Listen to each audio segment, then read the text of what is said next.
Okay, this is the point system. Let's go. Now we're down to the final four, the semifinals. Both of these women have went through the struggles, have went through the battle, and came out victorious. Now they're facing off to see the final two positions. I already know off the top this is going to be a hard one. But let's do this thing. First of all, I have a Taurus sun. Based on my Taurus sun alone, I like Sagittarius sun a lot. But if I had to choose between the two, this time I would have to go with the Princess of Zodiac, which is Libra. Both from Venus, the common nature of the princess, I couldn't overlook that. Moving on to my Mars. I have a Gemini Mars. So based on my Gemini Mars, I already told y'all how Capricorn gave me the heebie-jeebies, and it's going against one of my favorite Mars to have.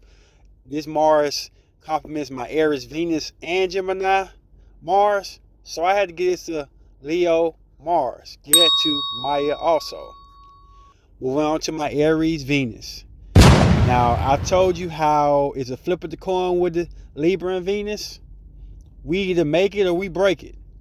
But it's undeniable connection, compatibility with Sagittarius Venus. So I would have to give this to Sagittarius Venus. Give it to Nicki. I have a Virgo moon. Based on my moon sign, even though both of these signs are from Mercury, I would have to go with like my own kind. Once again, I'm not finna turn down my own kind unless it's some type of water placement that's more deeper. So I had to go with Nicki on this with Virgo moon.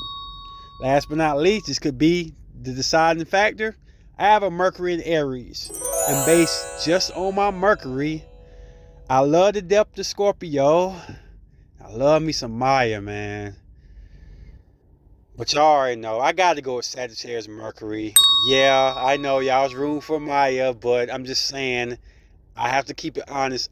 Sagittarius Mercury will always get me. So, moving on to the finals, Nicki.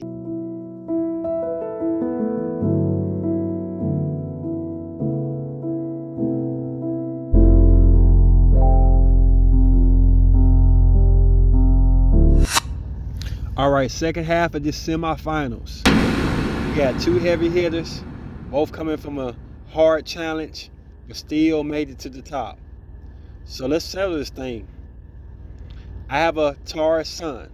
And based on my Taurus sun, this is a hard one because I like the essence of Leo. Well, I'm not denying Miss Cap. Miss Cap has been one of my number one sun signs I love. So give it to Coco Jones. Moving on to my Mars. I have a Gemini Mars. Now this kind of gets weird because I know people saying Mars and Aquarius, which should be the placement for my Mars and Gemini to match. But my Gemini is like my protector of my Aries Venus. And I really like the way Cancer Mars does my Aries Venus. So from a Gemini point of view, I'm liking Cancer because I know the nourishment that it will provide for my Venus, because Gemini is my protector, also being in my Mars. So let's get this to Meagan good. Moving on to Venus. I have an Aries Venus. Based on my Aries Venus, I've said it before, like, I love Aquarius Venus. It's alluring passion I just can't deny. And Virgo Venus sometimes come off a little too critical for my Aries Venus. So if I had to choose between the two, hey, Gemini Mars gave my Aries Venus Cancer, so I'm going to give my Gemini Mars Aquarius. So give it to Coco Jones. Moving on to my moon sign. I have a Virgo moon. Based on my moon sign, I've told y'all my issue with fire moons. And I told you I like the depth of Scorpio moon, even though I have to be aware of the dark side of it. I'll have to go with Scorpio moon. So let's give it to Meagan Good. Oh man, Aries, Mercury. I got 2 fire Mercury for the first time facing off. This is a hard one because I love Mercury and Sag, and I love Leo Mercury, and I know this is going to decide the winner, and it's so tough because I love both of these women's placements. But if I have to choose to go to the next round with, congratulations, Leo Mercury. I choose Meagan Good.